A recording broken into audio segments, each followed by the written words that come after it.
আসসালামু আলাইকুম এভরিওয়ান, বরাবরের মতো আসলাম আবার একটি নতুন ভিডিও নিয়ে। এই ভিডিওতে আসলে নতুন কিছু দেখাতে চাচ্ছি। এই সেটটার মডেল হচ্ছে Redmi 9A। এই সেটটার ডেট অবস্থায় আছে। এটার চার্জে দিলে 0.6, একবার মাঝে মাঝে 1.8 এরকম টানে, বাফারিং করে আর কি। তো আমরা আজকে দেখবো যে সেটা আসলে মূলত কি ধরনের সমস্যা। ঠিক আছে, সাথে থাকবেন। আমি আসলে সবাইকে দেখানোর চেষ্টা করছি যে আসলে সমস্যাটা কি। এখন আমরা পাওয়ার সাপ্লাই দিয়ে দেখবো আসলে ফোনটার রিডিংটা কেমন আছে। পাওয়ার সাপ্লাই রিডিংটা দেখে আমরা কাজ করা শুরু করবো যে আসলে কি সমস্যা। সাথে থাকবেন সবাই। দেখেন, পাওয়ার সাপ্লাইতে যখন রান করার চেষ্টা করছি তখন 0.57 এরকম কারেন্ট এম্পিয়ার টানে, আর যখন পাওয়ার বাটন ছেড়ে দেওয়া হয় তখন আবার 0 হয়ে যায়। এমন একটা রিডিং আসতেছে, মনে হচ্ছে যে পাওয়ার আইসিটাই কাজ করতেছে না। তো যাই হোক, আমরা এখন চার্জ দিয়ে বোর্ডটাকে মাপ দিয়ে দেখবো যে আসলে কি অবস্থা। তো দেখেন, আমার বিপিএস ভোল্টেজ ঠিক আছে। বিপিএস ভোল্টেজ আছে কিন্তু স্টেবল নেই। এটা কিন্তু বাফারিং করতেছে, মানে একবার 4+ আসে, একবার 3.7 এরকম আর কি। তো আমরা বাক ভোল্টেজগুলো দেখবো। বাক ভোল্টেজগুলো দেখেন একই অবস্থা, স্টেবল না। ভোল্টেজগুলো খুবই আপ ডাউন করতেছে, এগুলো স্টেবল নাই। তো আমরা দেখবো যে BS1 BS2 ভোল্টেজটা কি অবস্থা। BS1 সব ভোল্টেজগুলো একই অবস্থা, ভোল্টেজ সব জায়গায় আছে কিন্তু বাফারিং করতেছে, স্টেবল হচ্ছে না।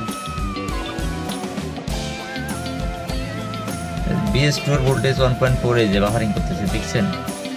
BS2 বাফারিং করতেছে।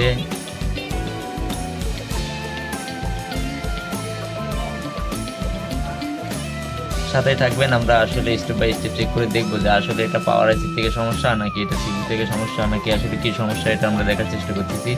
এটা BS1 2.0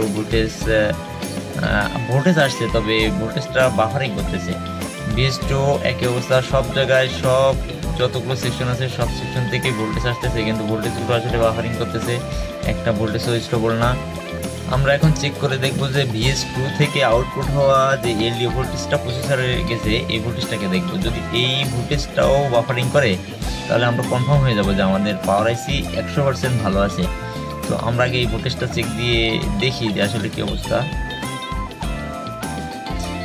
তো দেখতেই পাচ্ছেন সবাই, এই ভোল্টেজটাও আসলে স্টেবল না, এই ভোল্টেজটাও আসলে বাফারিং করতেছে, ওঠানামা করতেছে। তার মানে আমরা কনফার্ম যে আমাদের 100% আমাদের পাওয়ার আইসি ওকে। কারণ প্রসেসর যদি এই লো এলডিও ভোল্টেজটা না পায় তাহলে কখনোই পাওয়ার আইসি স্টেবল হবে না। তার মানে আমাদের এলডিও আইসি খারাপ। যেহেতু এখানে ভোল্টেজটা বাফারিং করতেছে, আমাদের ইনপুট আউটপুটে যত ভোল্টেজ আছে, আমাদের ইনপুট ভোল্টেজ আউটপুট ভোল্টেজ সবগুলো বাফারিং করতেছে।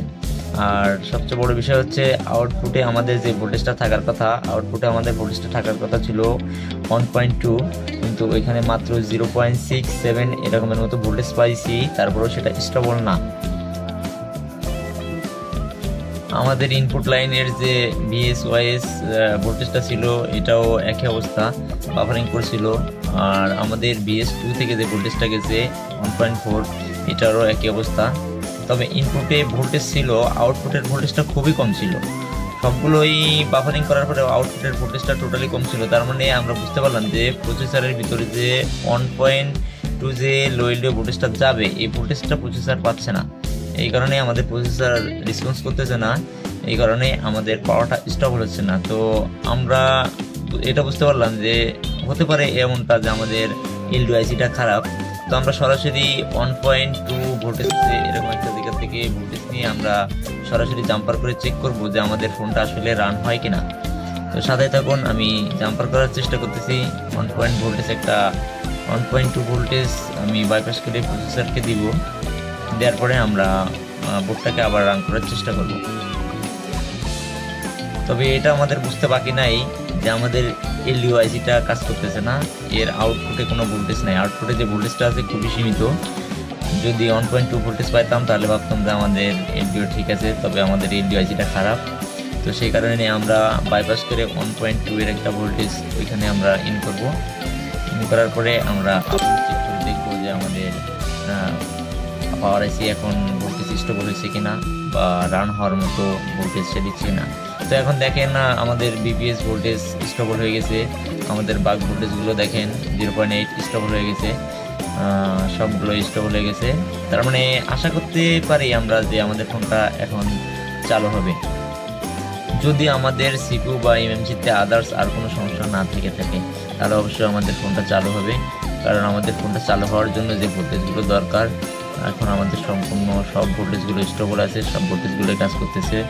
তো আসলে আমরা পাওয়ার সাপ্লাই রিডিং দেখে অনেক সময় ভুল কাজ করে ফেলি। তা আসলে এই কারণে সবসময় পাওয়ার সাপ্লাই রিডিং দেখে কাজ করা যাবে না, অবশ্যই মাল্টিমিটারের ব্যবহার করতে হবে যে আসলে ভোল্টেজগুলো ঠিকঠাকভাবে কাজ করছে কিনা।